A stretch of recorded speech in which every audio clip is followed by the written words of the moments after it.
C'est toujours un plaisir de rencontrer mon ami François Michalon et de parler sur un sujet qui nous tient tous les deux à cœur. Le sujet, il est simple. C'est le sport et le management. Le sport et le recrutement. En fait, quand je regarde un CV en tant que patron d'un cabinet de recrutement, une des premières choses que je regarde, c'est quels sont les sports que pratique la personne que je vais recruter. En fonction du sport, je connais déjà un tout petit peu son caractère. Alors si l'on passe en revue un certain nombre de sports, les sports de combat impliquent quelqu'un qui sait se battre, quelqu'un qui aime bien la compétition, quelqu'un qui aime bien affronter des gens mais d'une manière positive. Quand on parle de personnes qui sont marathoniens, c'est quelqu'un qui ont le goût de l'effort, qui vont aller jusqu'au bout de leur effort. Quand on parle de sports comme l'escrime, on sent, ou pourquoi pas du polo, on parle de personnes qui ont une certaine vision de l'esthétique, une certaine vision, une certaine classe, souvent d'ailleurs. Et quand on parle de sports comme l'aéronautique, ce sont des gens qui aiment bien prendre des risques, prendre des challenges et qui savent aller jusqu'au bout de l'adrénaline qu'ils ont envie de mettre à disposition.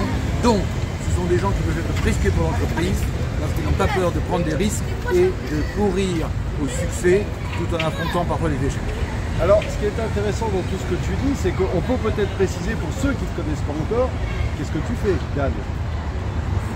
Alors, je dirige un cabinet de recrutement depuis maintenant 16 ans, après une longue carrière de cadre dirigeant. Ça, c'est ma première activité. La deuxième activité, c'est j'ai pratiqué 120 sports et j'en fais toujours une dizaine en compétition. Et puis la troisième, je suis aussi colonel de réserve citoyenne au sein de la direction des ressources humaines de l'armée de terre depuis 10 ans et je rapporte un général de corps d'armée admirable et je me sens très heureux parmi les militaires parce qu'ils ont des valeurs que je mets au service de mon entreprise, au service de mes clients et aussi au service de mes candidats. Donc c'est un bel état d'esprit que tu as. Parce qu'il est entretenu par des gens qui sont autour de moi, il est entretenu par des amis qui, comme François Michalon, m'apportent toujours une valeur ajoutée quand je le vois, quand je discute avec lui, et quelque part, je me nourris de François Michalon. Merci Dan. Comme moi, je me nourris de toi, et c'est ça l'intérêt, c'est ce qu'on disait tout à l'heure, c'est l'échange.